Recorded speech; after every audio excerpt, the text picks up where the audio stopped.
Okay. Hello dear traders, my name is Elizabeth Belugina and I'm the head of analytical department at FPS.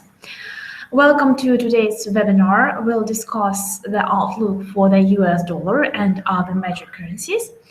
We'll discuss important events which will take place this week, and we'll discuss the technical picture, and I'll provide you my outlook for the Forex measures.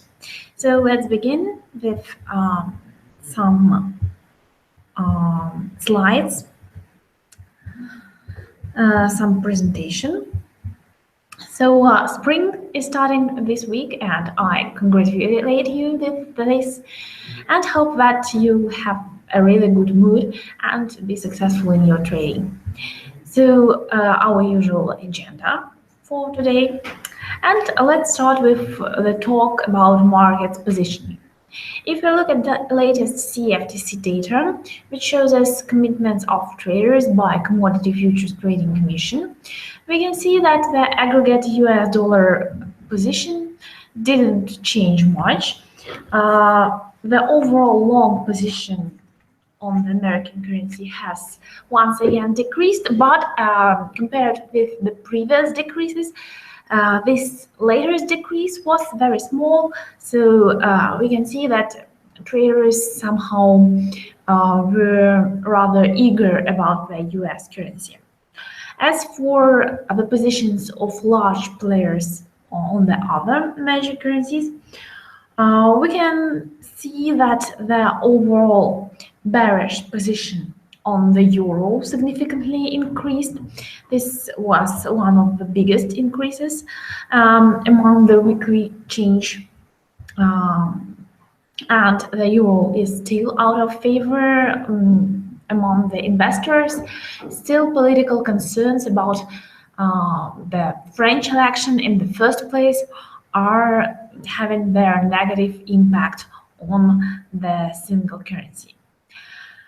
And we can see that positioning for the British pound and Japanese yen remains negative, though there were no significant changes in these positions. And bullish bets on Canadian dollar and Australian dollar increased, but we actually can't say that this increase in positioning shows us some significant trend appearing bullish trend for these currencies. The weekly changes weren't very great, and there are still many fundamentals concerned about these currencies. And we can see that bullish bets on gold increased significantly. The precious metal is a kind of refuge from various concerns, and gold is gaining in demand as the market is thinking that the Federal Reserve won't raise interest rates soon. We can see now that despite the efforts of some FOMC members to make traders think that the US Central Bank may seriously consider raising rates in March, still the market doesn't believe that, and this is why gold, which doesn't offer investors some percent yield, still draws demand, because traders don't really believe that the US rates will be going higher in the near term. So this is why we have this rather strong bullish trend in gold. If we look at the daily chart of the US dollar index, which shows us the dynamics of the US currency versus the currencies of America's main trading partners, we can see that there is some consolidation below 102 mark and above 100 level on the downside. As last week, the pair formed a kind of falling shooting star candle on the daily chart. This is a candle with a long upper wick, which showed us that it is very difficult for the market to stay around 102 mark and went lower. The scenario that we are having a double top below 102 seems like a very viable scenario. However, we can see that on Friday the pair managed to close far from its minimum and actually formed a hammer candle. As a result, we are currently seeing US dollar consolidating within this kind of triangle, and it looks like some more consolidation is taking place before we are going to see the break of either support or resistance level. If we are talking about more precise technical levels for the US dollar index, I would like to mention 101.70 as resistance. Also, there is resistance at 101.35. This is 50-day moving average. And on the downside, support is located around 100.40. This is 100-day moving average, and we have the psychologically important support at 100.0. All in all, we can say that the main disappointing factor for the American currency was the Federal Reserve's meeting minutes, which was released last week. Many traders expected the minutes to turn out hawkish because the recent comments of the Fed Chair Janet Yellen were hawkish. However, the central bank statement released on February the 1st, right after the meeting, was dovish, as we may remember, and the minutes echoed this dovishness. So no wonder US dollar got hit and got under negative pressure. In addition, last week, the new US Treasury Secretary, Steven Mnuchin, said that any policy steps that Trump administration takes would likely have a limited impact this year. So we can see that as a result, the bullish impulse which was provided to the US dollar by Trump's pledge to unveil phenomenal tax plan has decreased. So we saw US dollar rising on this bullish impulse since the beginning of February. US dollar gained on the expectations that Donald Trump will unveil tax reforms, but recent comments by Treasury Secretary that actually there is no hurry to do that somehow reduced the bullishness of the US dollar and made it consolidate around 101 mark. However, as you probably know, one of the biggest events of this week is the speech of the US President Donald Trump to the Congress. Actually, this is the first time Trump addresses the Congress during his presidency. There are a lot of questions. He is expected to cover from healthcare to the thing in which we are most interested in, that is taxes and fiscal stimulus for American economy. So this event, the expectations that Trump will say something, that he will confirm his intention to deliver this phenomenal tax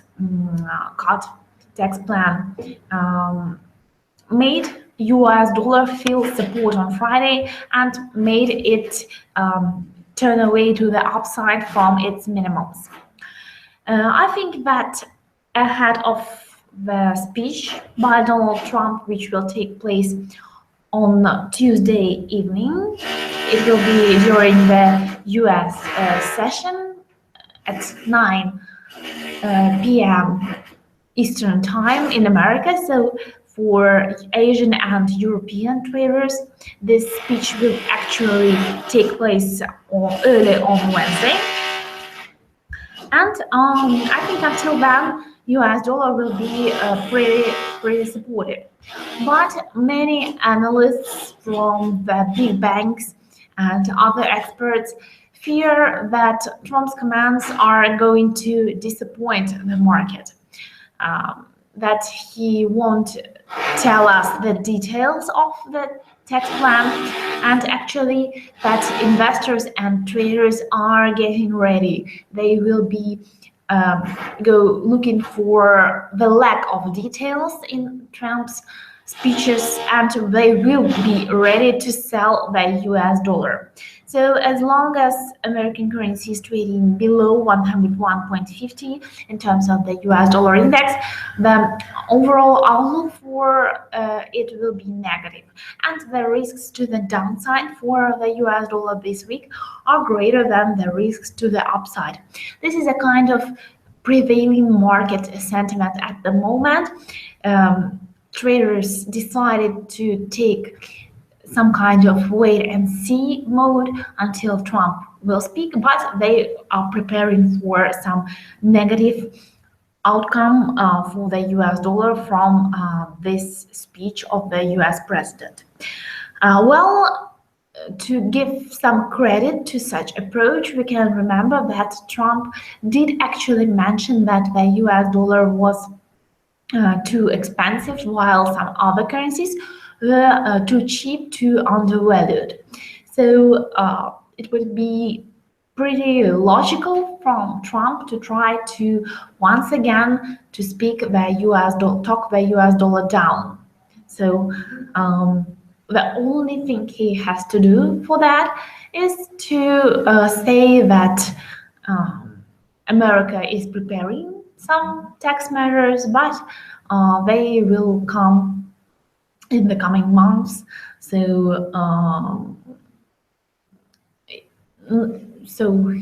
if he doesn't give us the details, then it would be a negative scenario for the US dollar. However, if Trump has prepared the phenomenal tax plan as he has pledged the market, and if this plan exceeds the market's expectations, then we'll probably get a big boost of the US dollar above 102 mark.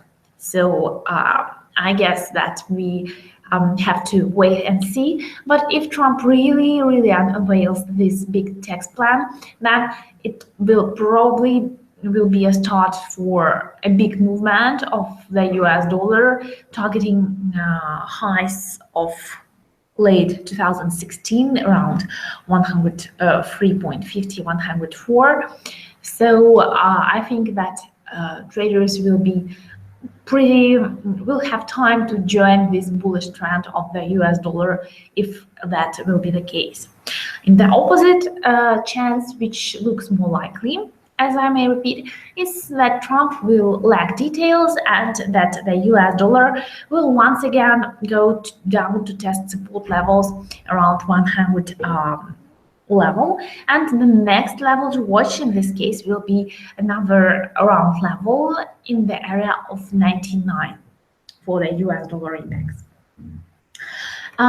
I also would like to draw your attention to the fact that the US economic calendar doesn't end on Trump this week. There are other important data releases like durable goods orders on Monday, preliminary GDP, consumer confidence on Tuesday, speeches of FOMC members on Wednesday and Thursday and Friday. There will be a lot of speeches by FOMC members, and some other data releases like core PCE price index. This is a very important inflation gauge in the United States and the key indicator on which the Fed is basing its policy. Personal spending is important as well. And of course, ISM manufacturing and services PMIs are important indicators of the US economic activity. So many speeches of FOMC members are to clarify the position of the Federal Reserve. For now, we had a lot of contradictory remarks from the Fed. So the market players don't know what to expect from the central bank when it meets in March. The Fed hasn't made the market sure that there will be a rate hike in March. On the other hand, the market players are skeptical, and the Fed has to deliver some really bright commands, especially Janet Yellen, the chair of the central bank, as she will speak on Friday, in order to make the market players believe that the Fed is really aiming to increase interest rate. Of course, the Fed's policy will largely depend on the policy of Donald Trump.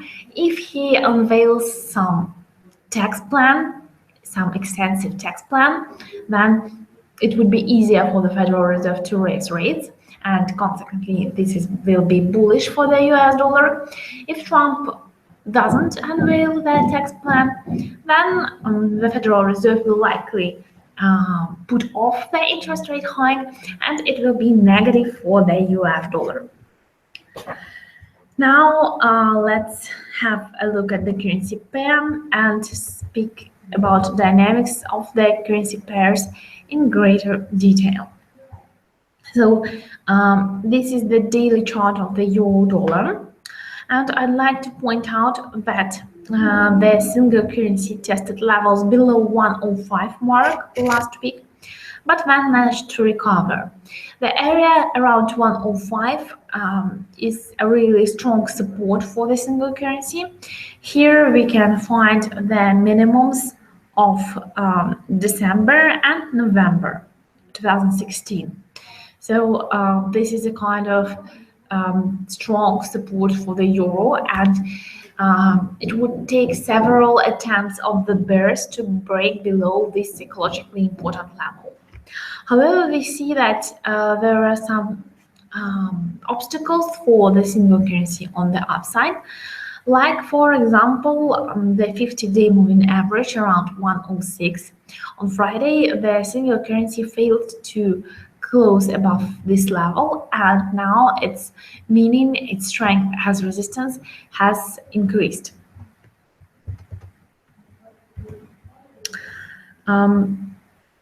Other levels to watch on the upside include 107 mark. Here we can find 100-day moving average,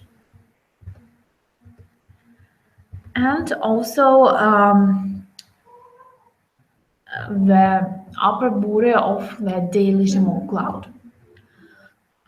We can draw the resistance line through highs of February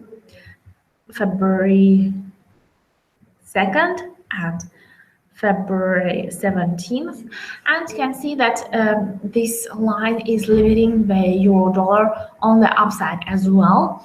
So the key area for the euro dollar in the coming sessions are levels between 106 and 105 marks. Although the past week was an eventful week for the euro, with a significant decline first and then moderate recovery later, the euro keeps feeling negative pressure from the fears about anti-European Union rhetoric from Marine Le Pen ahead of the first round of French elections in April. Despite the fact that Le Pen is starting to lose to centrist Emmanuel Macron or the conservative Fillon, investors are still cautious, and people just don't trust opinion polls anymore. They remember events like Brexit and getting ready to further extreme results on political front. So I expect that this negative political factors will continue to limit the upside for the euro, and as a result, in my opinion, bullish positions are currently more risky because of this uncertainty. In addition, debate about Greek debt relief has once again resurfaced and is adding to the market's concerns. Moreover, the euro area's preliminary PMI data for both manufacturing and services sectors rose to new cyclical highs last week, but we can see that this bright news for the European economy failed to provide significant support for the single currency. It seems that the technical picture, the technical support around 105 is more supportive for the euro than anything else. And we can see that the pair is more driven by the weakness of the US dollar, which resurfaced by the end of last week during Wednesday and Thursday, than by some bright European news. European background is not really bright, and this creates a ceiling for the single currency. So we can see that the euro has reached levels of 106.17 on the upside, but failed to overcome this resistance. So now we focus on 105 level. If the European inflation data, which are to be released this week, surprise to the upside, which would mean that the European Central Bank probably doesn't need to keep its monetary policy extremely loose, then the single currency should be able to make another attempt to overcome 106 level, and in this case the next target will lie at 107. Further resistance is at 107.70. This way will be open for the euro if the market experiences a huge disappointment with Donald Trump's and the Federal Reserve's commands. In this case, 107, 107.70 should be the targets for this week for the euro dollar. If, however, Donald Trump sounds confident and delivers details about his fiscal plans, and if European inflation data miss the forecasts, then the pressure on 105 will intensify, and this level will probably be broken in this negative scenario. So trade with stops, beware of political risks that can make the single currency once again go to support level. GBP USD currency pair, here it is, or probably we'll have a look here, and let's try the indicator for this pair. The indicator called pivot points multi-time frame for us to have support and resistance levels. And when I use this indicator, I choose the weekly pivot levels. Here we are. We can see that during the last 3 weeks, British pound US dollar currency pair has been trading between 1.2550 and 1.2345.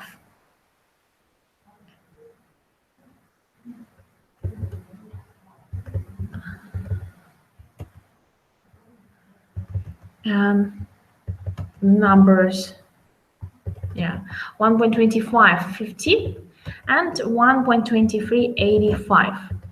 Here are the levels for us to watch. Here are the moving averages. If we add such indicators, the trend indicators, moving averages with periods like 100,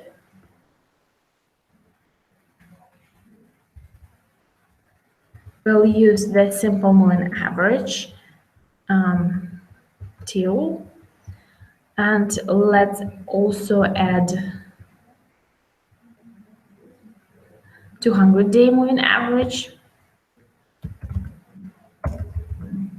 200 period moving average,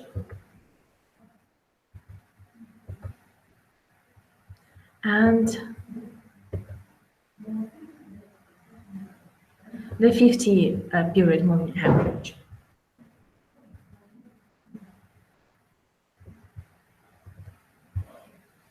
We can see that the lines are horizontal. They are placed somewhere around 1.2470, and this is the middle level of this recent range of the past 3 weeks. The first weekly support is located at 1.2384, and decline below this level will open the way down to 1.23 and 1.2217, while above 1.2550 we'll have targets at 1.2644 and 1.2720. All in all, we can now see that some talk about Brexit has calmed down a bit as the market is waiting for further developments. It's pretty clear that Brexit is going to be triggered in March, by the end of March, and for now, the markets are in the wait and see mode about what will happen next. The last journey of the British pound from 1.2550 to 1.2385 was caused by the news that Scotland is planning another referendum after the formal Brexit, the start of Brexit process in March, as Scotland wants to remain in the European Union and wants to make another attempt to leave the United Kingdom. And of course, the news that Scottish referendum may repeat represent a very negative factor for the British pound. And we can see that the pressure on the currency pair is going to be negative in the coming days. Still on the daily chart, support lines 100-day moving average and 50-day moving average allocated in the area of 1.24, and we need a close below these two lines to increase our bearish bets against the British pound and to target these other support lines, which are painted blue here. Of course, FOMC member speeches, so the speech of Donald Trump, will be important drivers of the pair.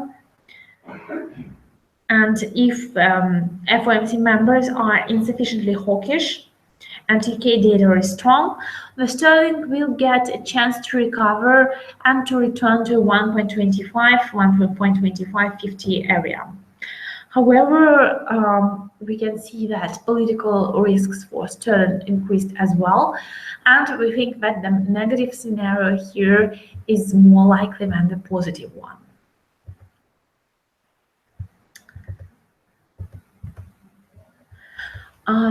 Let's have a look at the weekly chart of our next pair, US dollar Japanese yen.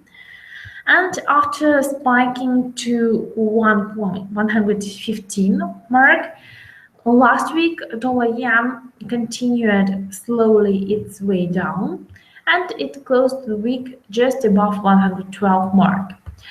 The pair is still supported by the weekly Ishimoku cloud, which is located at 111.36. And this is one of the main support levels for the pair on the downside before the next level at 109.37. All in all, it looks like the US dollar is going to be under pressure versus Japanese yen. We are not very concerned about the Japanese side of things. Japan's trade balance narrowed in January, but February flash manufacturing PMI was very encouraging. And all in all, we can say that these news from Japan have minor impact on the market. Risk sentiment should remain the primary driver of dollar yen, and taking into account the European political uncertainty, event risks point at potentially higher Japanese yen, and as a result, the bearish scenario is more likely. So we favor short positions on dollar yen. We can see that the pair has reached the lower border of the daily Shimoku cloud, and the break below will consequently mean that there is more downside for dollar yen in place. So we were talking about levels in the area of 111.40 as the first target on the downside, and this is confirmed by the Fibonacci level. It is 38.2% Fibonacci of September, December advance. But below 111.50, the next levels to focus on will be 110. This is the key psychological level, and 109.34. This is the next Fibonacci level. So given the fact that our main scenario is bearish, here are our target levels. Resistance is located at 113, 113.20, and 114 marks. Various resistance lines can be drawn through the recent highs on the daily chart. So here we are. The indicators are also negative. And yeah, here we can see on the 4-hour chart, resistance in the area of 112.85, 113.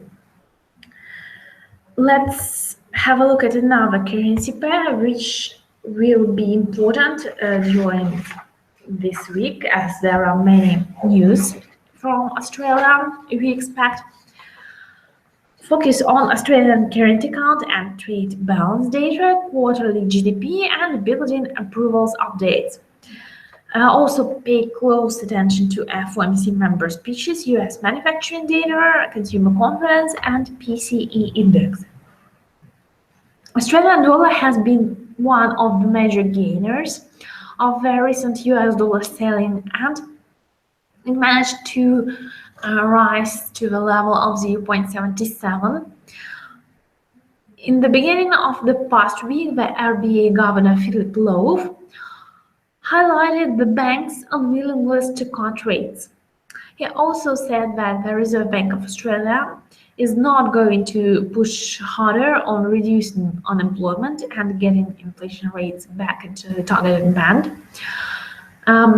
In his testimony before the House Economics Committee, he said nothing that could surprise the market. And on commodity front, iron ore, copper, and steel prices extended gains and helped Australian dollar as well. However, we can see that Australian dollar has diverged from the moving averages, which are currently located around 0.7515. And the recent highs of the Australian dollar US dollar currency pair are not confirmed by MACD and stochastic indicator. We can see that the currency has lost momentum in the recent days, and there could be a corrective movement since this upward momentum has declined. The pair closed below 0.77 on Friday, and as a result is vulnerable for a decline towards support located at 0.7610, 0.76. So this is correction we are expecting. If the US dollar, if Donald Trump disappoints investors and Australia shows good economic data, then the pair could try to push higher to get to 0.7740 and 0.7780. But given the fact that here are some really long-term resistance levels for Australian currency, well, we would need a big confirmation of the weekly close above 0.77 in order to say that this obstacle is crashed by the bulls and we have further upside targets. So please be careful with Australian dollar, US dollar longs. Our weekly stochastic shows us that the picture looks negative, and as a result, we favor short positions here. Positions on decline below 0.7670 to the area 0.7610 and then probably to 0.7520. These are the levels to watch for Australian dollar. So this was what I wanted to tell you today. Let's have a quick overview of what we were talking about. So the US dollar is finding itself in a kind of difficult situation. Traders are looking for the hints from Donald Trump and the Federal Reserve. The Federal Reserve gave a lot of contradictory comments, hawkish and dovish during the recent 2 months. So actually, the US Central Bank hasn't prepared the market for a rate hike in March. And this is why the US dollar has a kind of fundamental drawback and is very vulnerable. If the US President Donald Trump doesn't unveil the details of his tax plan on Tuesday and Wednesday, then we'll see a sell-off in the US currency, and the greenback will be especially vulnerable versus Japanese yen, while such currencies as the euro and the British pound will gain in this case for sure, but there are political uncertainties for both the euro and the British pound, which will somehow restrain this bullish moves of these currency pairs if we see a broad weakness of the US dollar. This is why we favor trading dollar yen on the disappointment by Donald Trump and the FOMC members. Here, look for a decline below 111.50 and target 110-109.33 levels. For the euro dollar, the pair looks set between 106 and 105 and looks vulnerable to test 105 mark in the coming sessions. But we have outlined the levels on the upside and on the downside, which we can watch. Further resistance, for example, is at 107 and 107.70. And for the British pound, we have a range between 1.2550 and 1.2385. And if the pair quits this range, in which it has been trading for the last 3 weeks, then finally we'll get some movement. But this week, the main source, the main driver of the pair will be the events from the United States, but news about potential referendum in Scotland will make investors sell the British pound above 1.2550. This is all I had for today. Thank you very much for your attention, and I will be happy to join you next Monday with probably a more detailed um, speech about the market. I hope that you have a good trading week. Bye from me, Elizabeth Belugina, and FBS.